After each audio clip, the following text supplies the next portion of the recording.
আমার মা না হয়ে তুমি আর কারো মা হলে ভাবছো তোমায় চিনতেম না, যেতেম না ওই কোলে? মজা আরো হতো ভারী, দুই জায়গায় থাকতো বাড়ি। আমি থাকতেম এই গাঁয়েতে, তুমি পাড়ের গাঁয়ে। এইখানেতেই দিনের বেলা যা কিছু সব হতো খেলা। দিন ফুরলেই তোমার কাছে পেরিয়ে যেতেম না এ।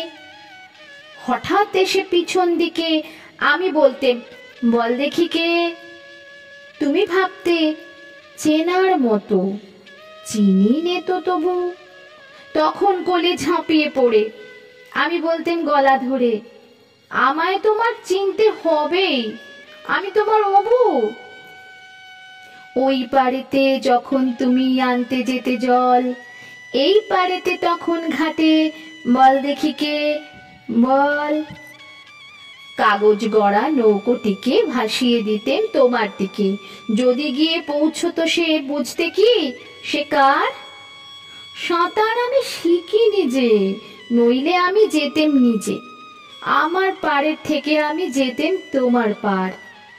মায়ের পাড়ে অবুর পাড়ে থাকতো তফাৎ, কেউ তো কারে ধরতে গিয়ে পেত না কো, রইতো না একসাথে।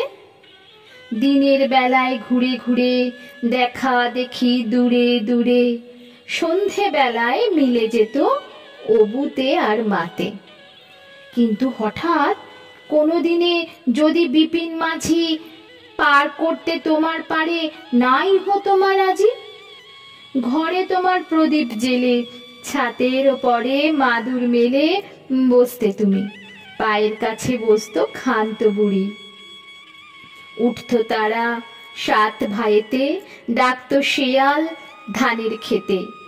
উড়ো ছায়ার মতো বাদুর কোথায় যেতে উড়ি? তখন কি মা দেরি দেখে ভয় হতো না থেকে থেকে? পার হয়ে মা আসতে হতোই, অবু যেথায় আছে। তখন কি আর ছাড়া পেতে? দিতেম কি আর ফিরে যেতে? ধরা পড়তো মায়ের ওপার, অবুর পাড়ের কাছে।